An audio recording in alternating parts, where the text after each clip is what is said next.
The crystal chandelier cast dancing shadows across the marble floor of the Whitmore Estate's grand ballroom, where 300 of Chicago's most influential figures had gathered for the annual Whitmore Foundation Charity Gala. Among them, moving silently between the glittering crowd with a silver tray balanced perfectly on her palm, was Grace Okolie, a 32-year-old Nigerian immigrant who had been working as part of the catering staff for exactly 17 days. "Watch where you're going," snapped a woman in a sequined gown as Grace narrowly avoided colliding with her. The woman's diamonds caught the light like frozen tears, and her expression suggested she viewed the help as little more than furniture that occasionally moved. Grace murmured an apology, her accent soft but noticeable, and continued her circuit around the room. She had learned long ago that invisibility was the best armor in places like this. But tonight, something felt different. There was an electricity in the air, a sense of anticipation that made her fingers tingle around the edges of the tray.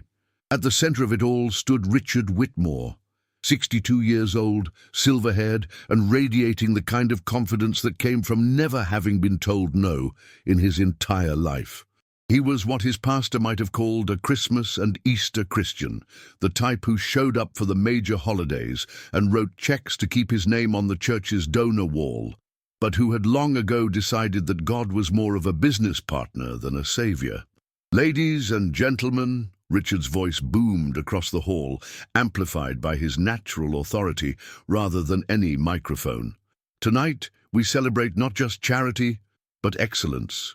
The Whitmore Foundation has raised over $10 million this year alone." Polite applause rippled through the crowd. Grace noticed how mechanical it seemed, like a rehearsed response to a familiar script. She thought of her small Bible study group back in her apartment complex, where $8 in the collection plate was cause for genuine celebration and tears of gratitude. Standing beside Richard was his son, Daniel Whitmore, 29 years old, with his father's sharp features but softer eyes. Unlike his father, Daniel seemed uncomfortable in his perfectly tailored tuxedo, as if the fabric itself was trying to transform him into someone he wasn't meant to be. Grace had noticed him earlier in the evening, actually thanking the catering staff by name, a small gesture that had shocked most of her colleagues. "My son, Daniel, will be taking over the foundation next year," Richard continued, placing a possessive hand on Daniel's shoulder. "Once he finally settles down with the right kind of woman, of course. Someone from our social circle who understands the responsibilities of the Whitmore name." Daniel's jaw tightened almost imperceptibly, but he maintained his practiced smile. Grace, passing nearby with a fresh tray of champagne, caught his eye for just a moment. In that brief connection, she saw something she recognized, a soul trapped between who he was expected to be and who he truly was. It was then that disaster struck. Grace's heel, a second-hand purchase that she had meticulously glued back together just that morning, chose that precise moment to give way. She stumbled, the tray flying from her hands in a spectacular arc that seemed to move in slow motion. Champagne glasses shattered against the marble floor in a cascade of crystal and golden liquid that splashed across several guests' designer shoes. The silence that followed was deafening. "Good Lord!" Richard Whitmore's voice cut through the quiet like a blade. "What kind of incompetent—" He strode forward, his face flushed with the particular shade of red that suggested his blood pressure medication was working overtime. "Do you have any idea what you've just done?" Grace was on her knees, frantically trying to collect the broken glass with her bare hands. A small cut on her palm had begun to bleed, dropping crimson onto the white marble like an accusation. "I'm so sorry, Mr. Whitmore," she said, her voice steady despite the trembling in her hands. "It was an accident. My shoe—" "Your shoe?" Richard laughed, but there was no humor in it. "You're blaming your clumsiness on a shoe. This is what happens when we lower our standards for these events, when we hire people who clearly don't belong in civilized society." "Father," Daniel stepped forward, his voice low but firm. "That's enough. It was an accident. An accident that has disrupted my entire event," Richard turned to face the crowd, gesturing dramatically. You know what? Let's make this educational. A teaching moment. His eyes glinted with the kind of cruelty that comes from never having faced real consequences. You there? What's your name? Grace, she replied, still kneeling among the broken glass. Grace O'Collier. Grace, Richard repeated, drawing out the name mockingly. How ironic. Tell me, Grace, can you do anything besides destroy property? Can you dance, perhaps? A ripple of uncomfortable laughter moved through some of the guests. Others shifted uneasily, recognizing the dangerous turn the evening had taken. Father, please, Daniel tried again, but Richard raised a hand to silence him. No, I'm serious, Richard continued, warming to his theme. I'll make you a deal, Grace. If you can dance a proper waltz, just one waltz, better than anyone else in this room, I'll not only forgive this mess, He paused, his smile growing wider and crueler. I'll have my son marry you. Imagine that, folks. The Whitmore heir marrying the help. What a Cinderella story that would be. The crowd gasped. Some laughed nervously. Others looked away in second-hand embarrassment. Grace slowly stood up, glass crunching under her broken shoe. Blood from her cut hand had stained her white server's uniform, but she didn't seem to notice. That's a cruel joke, Mr. Whitmore, said an elderly woman near the front, Margaret Ashford, one of the few people in the room with enough social standing to challenge Richard. It's not a joke if she accepts, Richard replied, his eyes never leaving Grace. What do you say? Want to try your luck? Or would you prefer to just pack up your things and never work in this city again? Because I assure you, after tonight, that's your only other option. Grace stood there for a long moment, and in that silence she did something that would later be remembered by everyone present. She closed her eyes and moved her lips in what was unmistakably a brief, silent prayer. When she opened them again, there was something different in her expression, a peace that seemed entirely out of place, given the circumstances. I accept your challenge, Mr. Whitmore, she said clearly, but I have conditions. Richard laughed outright. You have conditions? That's rich. If I win, Grace continued as if he hadn't spoken, you don't just keep your word about the marriage proposal, though that will be between your son and me to decide. You also donate $1 million to the Salvation Hope Community Center on the South Side, and you attend service there every Sunday for 6 months. Church? Richard's eyebrows shot up. You want me to go to church? Not just any church, Grace clarified. A church where people who look like me worship, where the chairs are plastic and the roof leaks when it rains, but where the Spirit moves in ways your cathedral here could never imagine. Several people in the crowd shifted uncomfortably. The social dynamics of the room had suddenly become very explicit. The divisions that everyone politely ignored now laid bare for all to see. And if you lose? Richard asked, though his tone suggested he found the very idea absurd. Then I leave quietly, and you'll never see me again, Grace replied simply. Deal, Richard said immediately, turning to the crowd. You're all witnesses. Someone get this woman a pair of shoes that won't fall apart and clear the floor. We're going to have ourselves a little competition. What happened next would be talked about in Chicago society for years to come, but not for the reasons anyone expected. As the staff rushed to clean up the broken glass and someone found Grace, a pair of proper dance shoes from the coat checks lost and found, whispers began to circulate through the crowd. This is barbaric, someone muttered.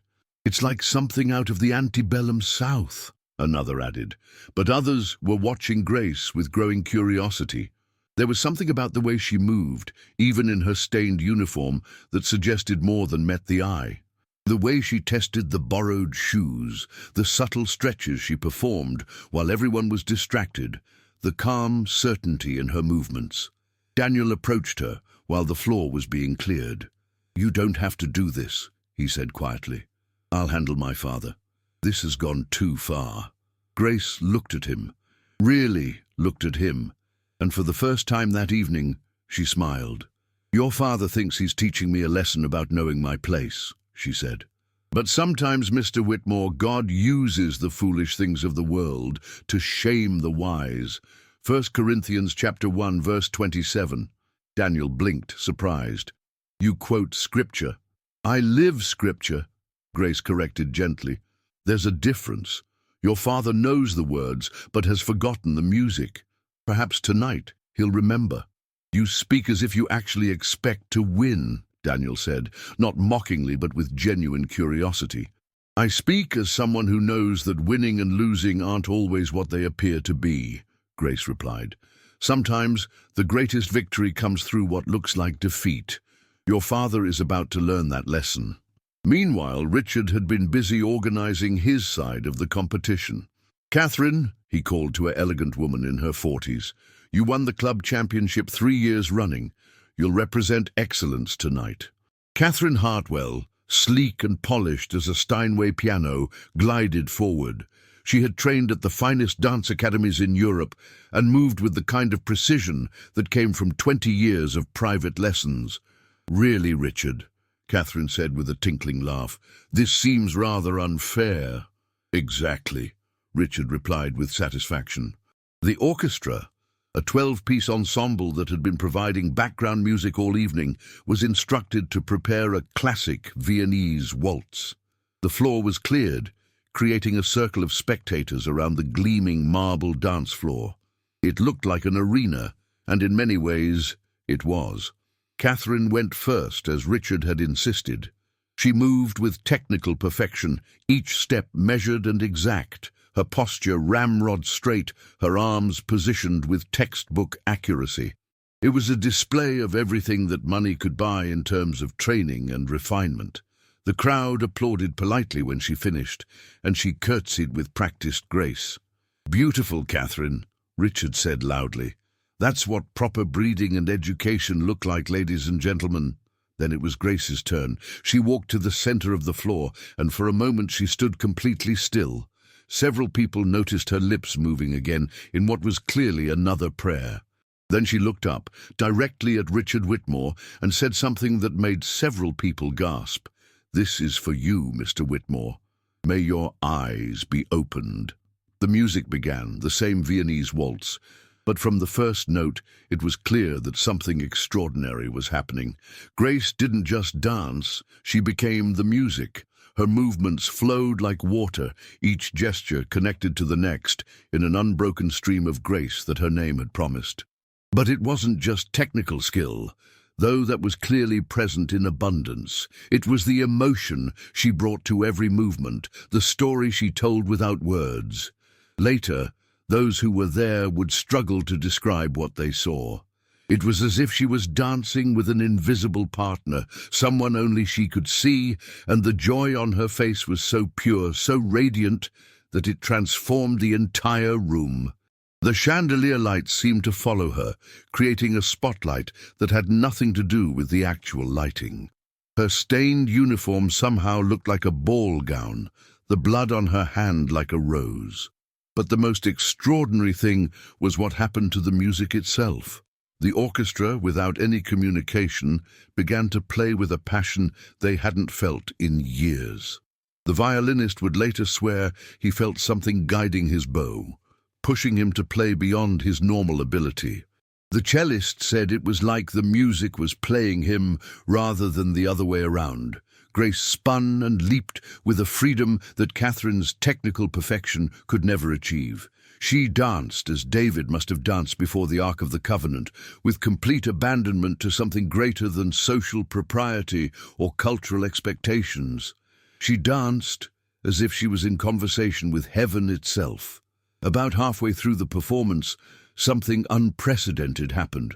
Other people began to join her on the floor, not dancing with her, but moved by her. First it was Marcus, an elderly janitor who had worked in the building for 30 years, who began to sway and then move in his own rhythm. Then Maria, another member of the catering staff, began to dance in the style of her Mexican heritage. One by one, the servants, the help, the invisible people who made the evening possible, began to move to the music. "What is this?" Richard demanded, but his voice had lost its power. He watched in growing alarm as his carefully controlled event transformed into something else entirely. Daniel found himself moving toward the floor as well, drawn by something he couldn't name. When Grace spun near him, she extended her hand and without thinking he took it. They danced together for perhaps 30 seconds, but in that time, Daniel felt something inside him that had been dead for years suddenly spark back to life. It was hope, he would realize later. Hope that life could be more than spreadsheets and society pages. The music reached its crescendo, and Grace performed a series of movements that no one present had ever seen before. She later explained it was inspired by traditional Nigerian dance, mixed with classical ballet, something she had learned from her grandmother, who had been a cultural ambassador before the family had fallen on hard times. She finished with a leap that seemed to suspend her in air for an impossible moment, then landed in a deep bow, not to the crowd, but to something or someone only she could see. The silence that followed was different from before. This wasn't the shocked quiet of social embarrassment, but the hushed awe that follows a genuine encounter with the transcendent. Then the applause began. Not polite, measured clapping, but a thunderous ovation that shook the chandeliers. People were crying, though they couldn't say why. Catherine Hartwell was the first to approach Grace, tears streaming down her perfectly made-up face. "Where did you learn to dance like that?" she asked. "Life taught me," Grace replied simply. "When you lose everything, you learn that dancing isn't about perfect steps, it's about perfect surrender." Richard Whitmore stood frozen, his face pale. The careful world he had constructed, where money and status determined worth, where he stood at the top of an unquestioned hierarchy, had just been shattered by a woman he had considered beneath notice. "That was—" he began, then stopped. "How did you— You asked if I could dance, Mr. Whitmore," Grace said, approaching him with the same calm she had maintained throughout the evening. "But dancing isn't about technical perfection, it's about truth. And the truth is, we all dance to something. You dance to the music of pride and position. I dance to a different tune." "You're a professional," Richard accused, grasping for some explanation that would restore his worldview. "This was some kind of setup." "I'm a housekeeper," Grace replied. "I clean offices at night and work catering when I can get the shifts. But yes, once upon a time I danced professionally. In Lagos, before my husband died. Before I came here with nothing but my faith and my daughter's future to think about. I was principal dancer with the Nigerian National Ballet, but that was another life." The crowd murmured in shock. Several people pulled out their phones, quickly searching for information. Within moments, they found it. Articles from 15 years ago about Grace Okolie, a rising star in the international dance world who had disappeared after her husband, a journalist, had been killed for exposing government corruption. "You could have been dancing at the Met," someone said in amazement. "Why are you cleaning offices?" "Because that's the work that was available," Grace said simply. "And all work has dignity when it's done with love.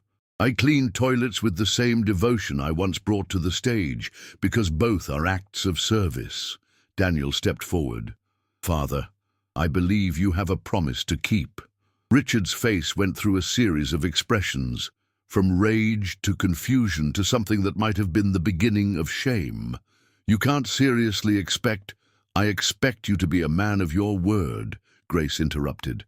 "Not about the marriage. That was your pride speaking, not wisdom.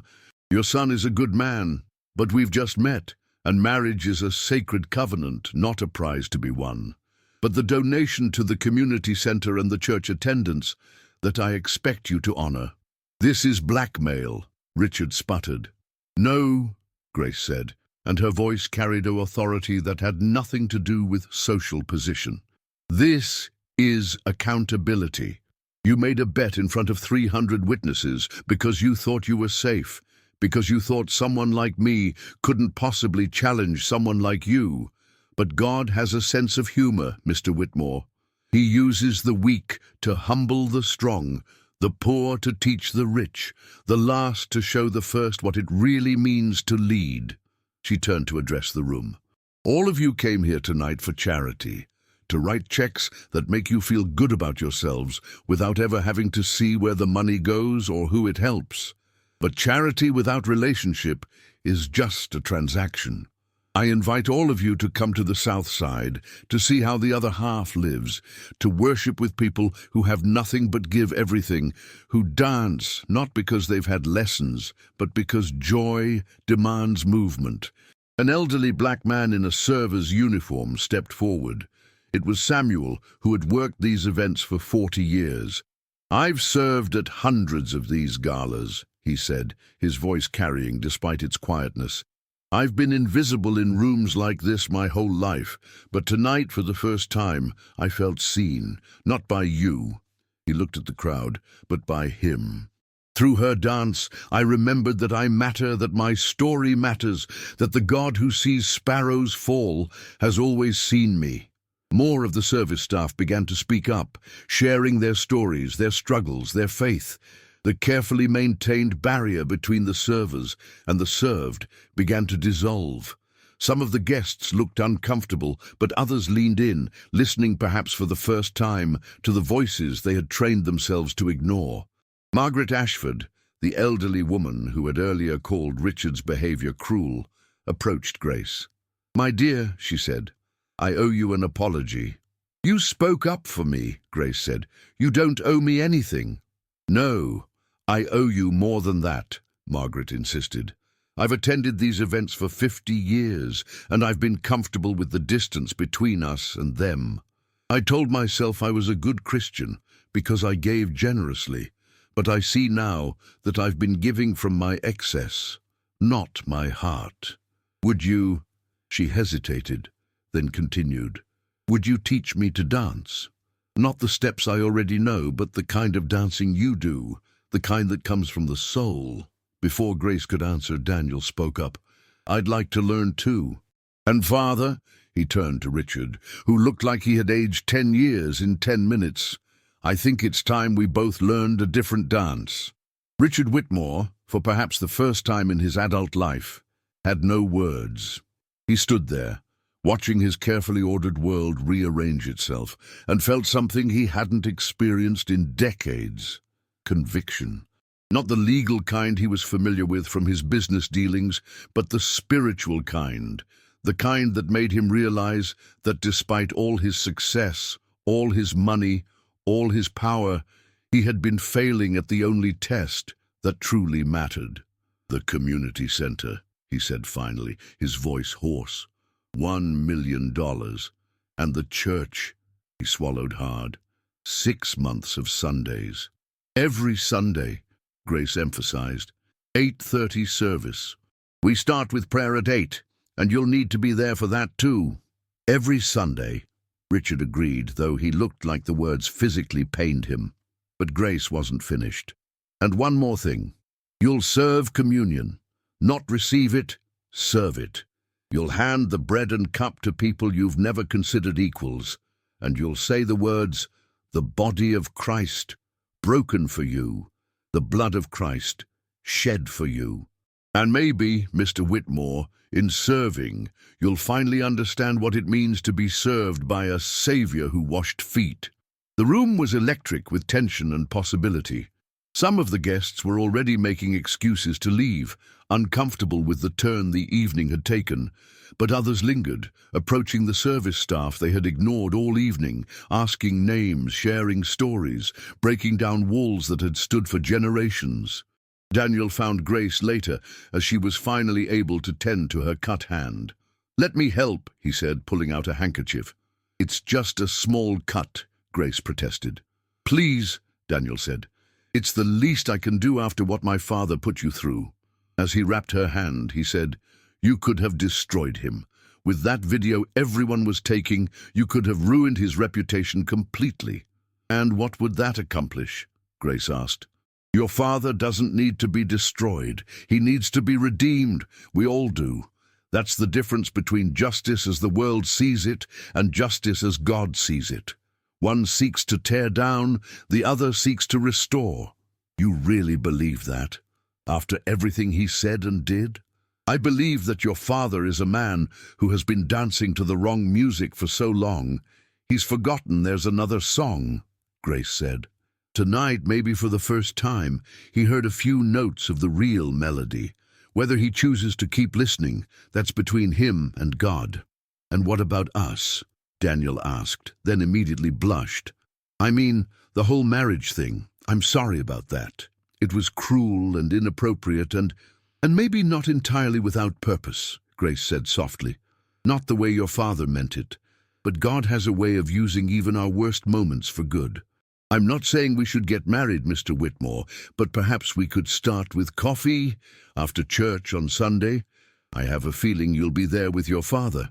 Daniel smiled, the first genuine smile he'd worn all evening. I'll be there. And please, call me Daniel. Daniel, Grace repeated. It means God is my judge. Did you know that? I didn't, Daniel admitted. Names have power, Grace said. My grandmother taught me that. She said when we know what our names mean, we know what we're called to be. Your name reminds us that ultimately it's not the judgment of the world that matters, but the judgment of the one who sees our hearts. As the evening wound down and the guests departed, many of them profoundly shaken by what they had witnessed, Richard Whitmore remained in the ballroom. He sat alone in a chair, looking at the dance floor, where his entire worldview had been challenged and found wanting. Samuel, the elderly server, approached him with a glass of water. You look like you could use this, Mr. Whitmore. Richard looked up, really seeing Samuel for perhaps the first time. Thank you, he said, the words feeling foreign in his mouth when directed at someone he had always considered beneath him. Samuel, is it? Yes, sir. Samuel Washington. Been working these events since before you took over your daddy's company. My father, Richard said slowly. He was like me, wasn't he? Or rather, I'm like him. Samuel considered this. Your father was a hard man, that's true. But I remember one Christmas, must have been 1978. He kept the whole staff late because of a snowstorm. But instead of making us work, he had us all sit down to dinner, together like equals, said it was Christmas, and on Christmas there were no servants, only souls. I don't remember that, Richard said. You were away at college, Samuel replied. But I remember. There's good in your bloodline, Mr. Whitmore. Sometimes it just gets buried under all that money and responsibility. Maybe tonight some of it got dug back up. Richard stood up slowly, feeling every one of his 62 years. Samuel, would you tell me about this church, the one I'm supposed to attend? Samuel's face broke into a smile. Oh, Mr. Whitmore, it's not much to look at.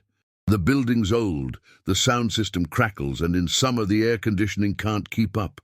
But the spirit moves in that place like nowhere else I've been.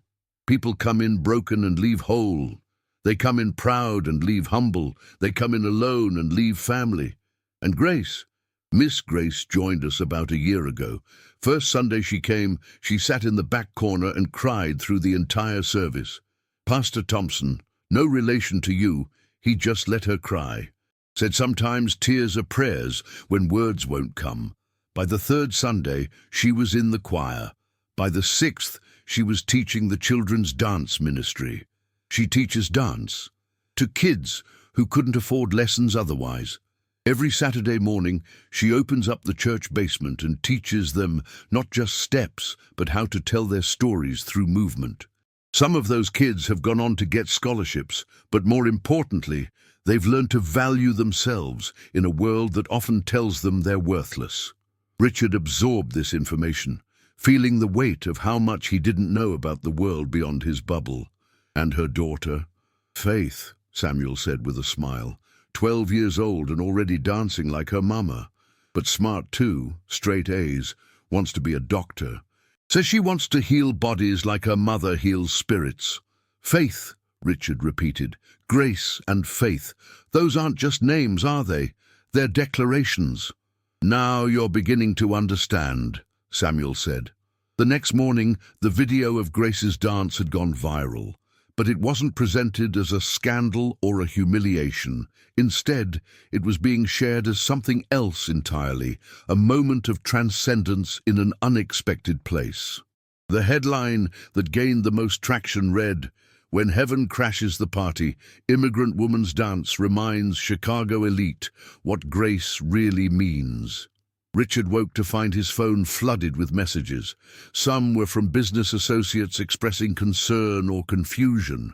Others were from people he hadn't heard from in years, people who had been moved by what they saw and wanted to know more about the woman who had danced with such freedom. But the message that stopped him cold was from his own pastor at the Cathedral of St. Marcus, where the Whitmore family had held a pew for 3 generations. "Richard," the message read, "I saw the video. I think it's time we had a talk about the difference between attending church and being the church. That woman understood something we've forgotten in our stained glass and gold fixtures. She knew that worship isn't a performance for God, but a surrender to Him. I'll be praying for your journey." That Sunday, Richard Whitmore woke at 6 in the morning, something he hadn't done on a Sunday in 20 years. He dressed carefully, not in his usual custom suit, but in simple slacks and a button-down shirt. Daniel was waiting for him in the foyer, similarly dressed. "Ready for this?" Daniel asked. "No," Richard admitted, "but maybe that's the point." They drove through parts of Chicago that Richard had only seen through tinted windows, if at all.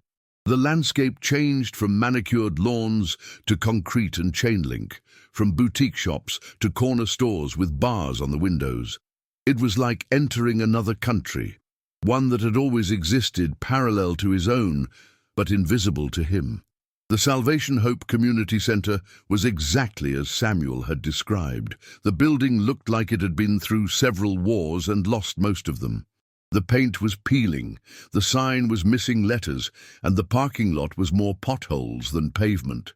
But the sound coming from inside was something else entirely. Voices raised in song with a joy that seemed to shake the very foundations. Richard and Daniel stood outside for a moment, gathering courage.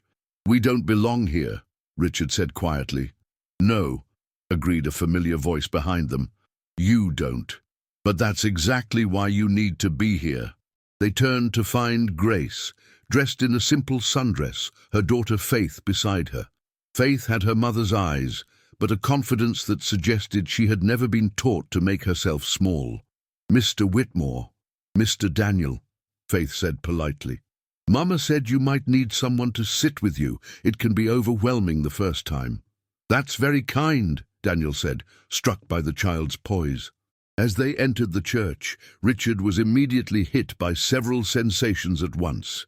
The heat, despite several fans working overtime, the smell of coffee, perfume, and something cooking in the back. The sound of at least 200 voices talking, laughing, greeting each other with an intimacy he had never experienced in his own church. And then the stares. Conversation stopped as they walked in, every eye turning to the 2 white men who clearly didn't belong. Richard felt what Grace must have felt at his gala, the weight of being other, of being judged before you even spoke. But then Samuel appeared, and with him a large black man in his 50s wearing a suit that had seen better days but was pressed with military precision. "Pastor Thompson," Samuel said, "these are the Whitmores, the ones from the video." Pastor Thompson extended his hand, his grip firm but not crushing.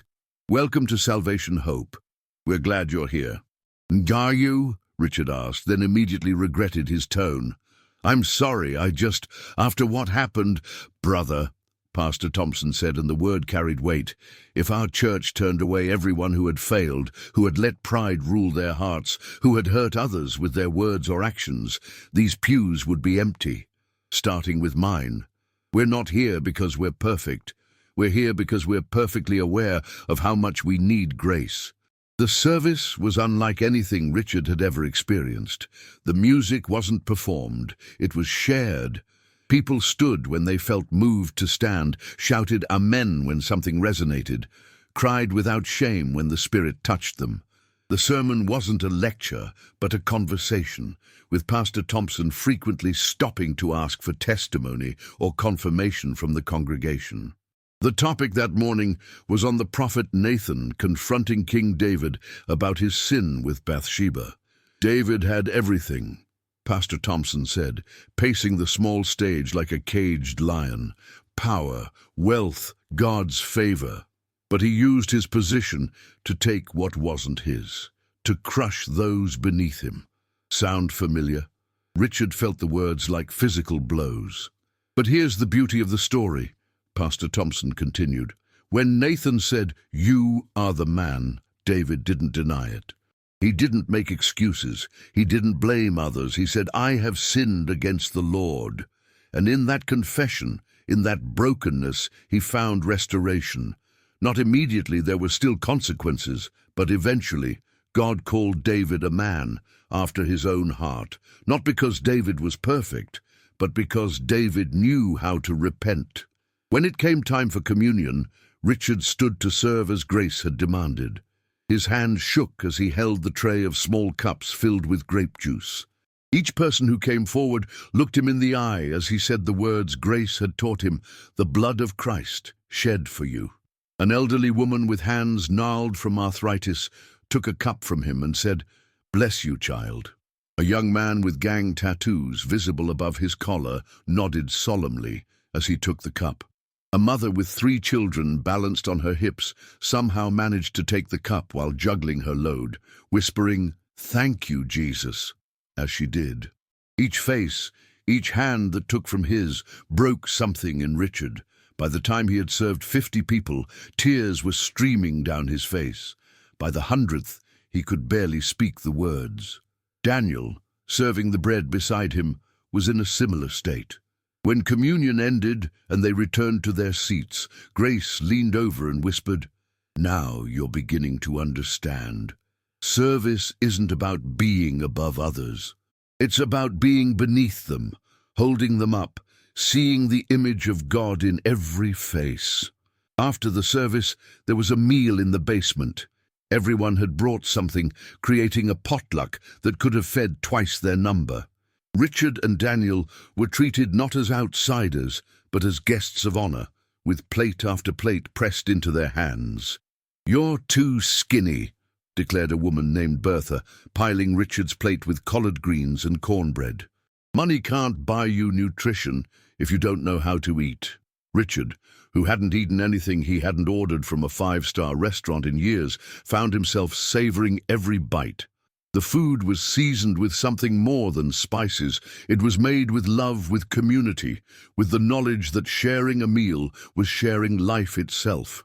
As they ate, people shared their stories. Marcus talked about losing his job at the factory and how the church had kept his family fed until he found work. Sharon testified about her son getting shot and how the church had surrounded her with support, paying for the funeral when she couldn't afford it. James spoke about his addiction, how he'd been clean for 3 years now, thanks to the accountability and love of this community. "You all take care of each other," Daniel observed. "That's what family does," Pastor Thompson replied. "And that's what we are, not a social club, not a Sunday morning obligation, but a family. When one suffers, we all suffer. When one celebrates, we all celebrate." "My church isn't like this," Richard said quietly. "No disrespect intended," Pastor Thompson said carefully, "but your church might be more concerned with respectability than resurrection. There's nothing wrong with beautiful buildings and formal services, but if they don't lead to transformed lives and genuine community, they're just religious theater." As the afternoon wore on, Richard found himself in deep conversation with people he would have previously dismissed without a thought. He learned that Marcus, the janitor, had a degree in engineering, but couldn't find work in his field because of a criminal record from his youth. Sharon was working 3 jobs to put her daughter through college. James was a gifted musician who played saxophone on street corners because no venue would hire someone with his history. "All this talent," Richard said to Grace, "all this potential, just wasted." "Not wasted," Grace corrected. Overlooked. There's a difference. Waste implies it's gone. Overlooked means it's still there, waiting to be seen, waiting to be valued. And as the sun began to set and the gathering wound down, Richard stood to leave, but Pastor Thompson stopped him. "Before you go," the pastor said, "there's something you should know. Grace didn't tell you everything about her story." Richard and Daniel paused. "When she first came to us," Pastor Thompson continued, "she had nothing. Her husband had been killed for exposing corruption, and she fled Nigeria with just her daughter and the clothes on their backs. She could have been bitter. She could have sought revenge on a world that had taken everything from her. Instead, she chose to dance. Not on stages, not for fame, but in worship, in service, in the quiet moments when she thought no one was watching." "Why are you telling us this?" Richard asked. "Because you need to understand that what happened at your gala wasn't about embarrassing you. Grace doesn't operate from a place of vengeance. She operates from a place of purpose. She saw an opportunity not to humiliate you, but to liberate you. From your pride, yes, but also from the prison of privilege that keeps you from experiencing real community, real faith, real life." Richard was quiet for a long moment. "I've been a fool." "We all have," Pastor Thompson replied. "The question is, what do we do once we realize it?" Over the next 6 months, Richard Whitmore became a regular at Salvation Hope Community Center. At first, his attendance was clearly obligatory, fulfilling the terms of his bet. But gradually, something shifted. He began arriving early to help set up chairs. He started bringing coffee and donuts for the early morning prayer group. He learned people's names, their stories, their struggles. The $1 million donation was just the beginning. Richard began using his influence to create job opportunities for members of the congregation. Marcus got an engineering position at one of Richard's subsidiary companies. James started teaching music at a community program Richard funded. Sharon's daughter received a full scholarship to Northwestern University, courtesy of a newly established Whitmore Foundation program for first-generation college students. But the biggest change was in Richard himself. The man who had once mocked Grace for dropping a tray now washed dishes after church meals. The executive who had treated service staff as invisible now knew the names of every janitor in his building and their families' names too. The Christian who had worn his faith like an expensive accessory now wore it like work clothes, functional and ready for service. Daniel and Grace's relationship developed slowly, carefully. Coffee after church became lunch during the week. Lunch became dinner. They talked about everything: faith, doubt, dreams, disappointments.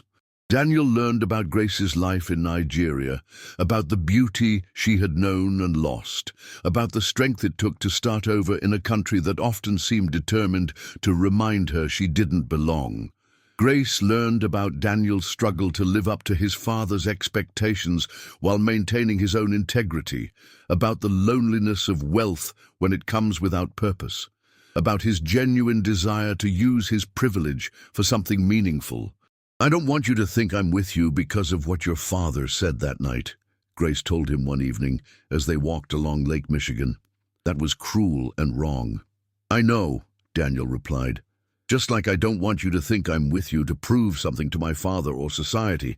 I'm with you because you showed me what it means to dance to a different tune, to live for something greater than social expectations." Their wedding, 2 years later, was held at Salvation Hope Community Center. The basement was decorated with simple flowers and handmade decorations. The food was potluck, with dishes representing a dozen different cultures. The music was a mixture of traditional hymns, Nigerian worship songs, and contemporary gospel. Richard Whitmore, now an elder in the church, walked Grace down the aisle since she had no family in America to do so.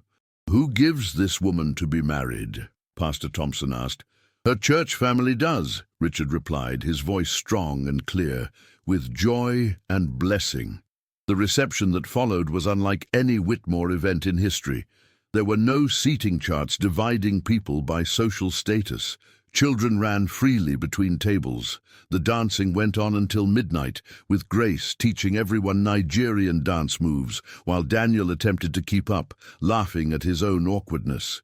At one point, Richard stood to give a toast. The man who had once commanded attention now had to ask for it several times before the joyful chaos settled enough for him to speak. 3 years ago, he began, I thought I knew what power was. I thought it was the ability to command, to control, to stand above others. Then Grace Okolie walked into my life, or rather danced into it, and showed me that real power is the ability to lift others up, to serve without seeking credit, to dance even when the world has given you every reason to stand still. He turned to Grace and Daniel. You two have taught me that the gospel isn't about perfection, but transformation. It's not about maintaining walls, but breaking them down. It's not about preserving our comfort, but disturbing it for the sake of justice and mercy. He raised his glass of sparkling cider. The reception was alcohol-free out of respect for those in recovery. To Grace and Daniel, may your marriage be a dance of equals, a partnership of purpose, and a testimony to the truth that love crosses all boundaries when it's rooted in something greater than ourselves. The crowd erupted in cheers and amens. But Richard wasn't finished. And I have an announcement, he continued. The Whitmore Foundation is being restructured. Instead of charity galas where the wealthy congratulate themselves on their generosity, we're creating partnership programs. Every initiative will be led by the communities they serve. We're not going to do things for people anymore. We're going to do things with people. Because that's what Grace taught me. Dignity isn't given, it's recognized. It was always there in every person, waiting to be seen. The wedding made news, but not as a scandal or a curiosity. Instead, it was covered as a story of reconciliation, of walls coming down, of two worlds becoming one. The headline in the Chicago Tribune read, "From mockery to ministry, how one dance changed everything." But for those who were there, who had witnessed the journey from that night of broken champagne glasses to this celebration of united hearts, it was more than a story. It was a testament to the power of grace, not just as a concept, but as a person, as a choice, as a dance that invites everyone to join, regardless of their ability to keep step. Years later, when Grace and Daniel's children asked about how their parents met, they would tell them about a waltz that became a prayer, about a bet that became a blessing, about a moment when heaven invaded earth through the simple act of a woman refusing to accept that her worth was determined by her work uniform rather than her creator's image. And sometimes, late at night, when the children were asleep and the house was quiet, Grace and Daniel would put on that same Viennese waltz and dance in their living room. Not with the perfection of performance, but with the joy of two people who had found each other in the most unlikely way, who had discovered that God's sense of humor often involves using our worst moments to create his best miracles. Richard, now in his 70s, still attended Salvation Hope every Sunday. He still served communion with hands that shook not from age, but from the awesome responsibility of handling sacred things. He had given away most of his fortune by then, keeping just enough to live simply. When people asked him why, he would smile and say, "I learned that you can't take it with you, but you can send it ahead by investing in souls rather than stocks."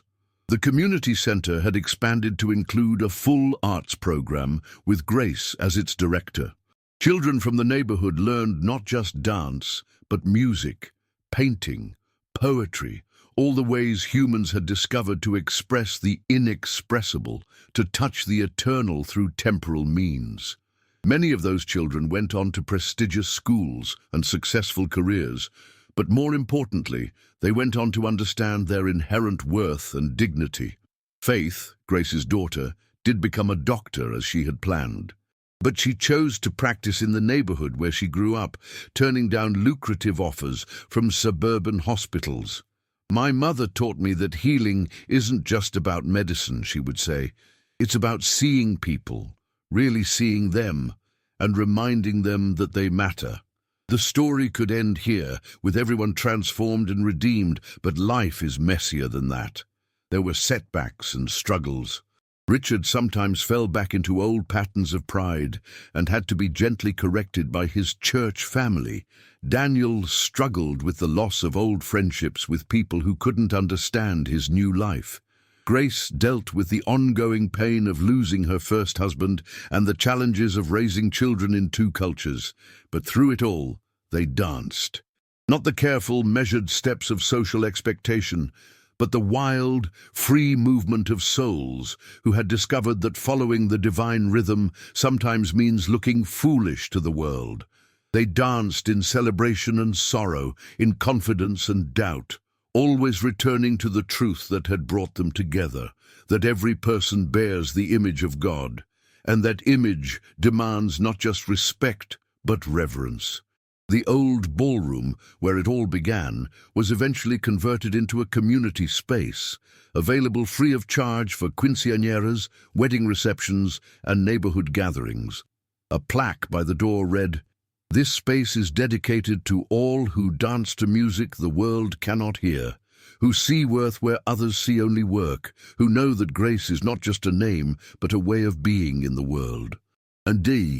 And sometimes, when the light hit just right through the windows, when music drifted up from the basement, where children learned to express joy through movement, you could almost see it. The shadow of a dance that changed everything, the ghost of a waltz that brought heaven to earth, if only for a moment, if only for those with eyes to see. This is the story of Grace and Richard, of Daniel and Faith, of Samuel and Pastor Thompson, and all the others whose lives intersected in that ballroom on a night when champagne glasses shattered, but souls were made whole. It's a story that reminds us that God often works not through the powerful, but through the powerless, not through the proud, but through the humble, not through those who stand above, but through those willing to kneel below. And it all began with a dance, a simple waltz that became a revolution, a movement that started with one woman's willingness to show that dignity cannot be stripped away by circumstance, that worth is not determined by wealth, and that sometimes, just sometimes, when we dance with abandon to heaven's song, the whole world stops to listen, and in that listening finds itself changed forever.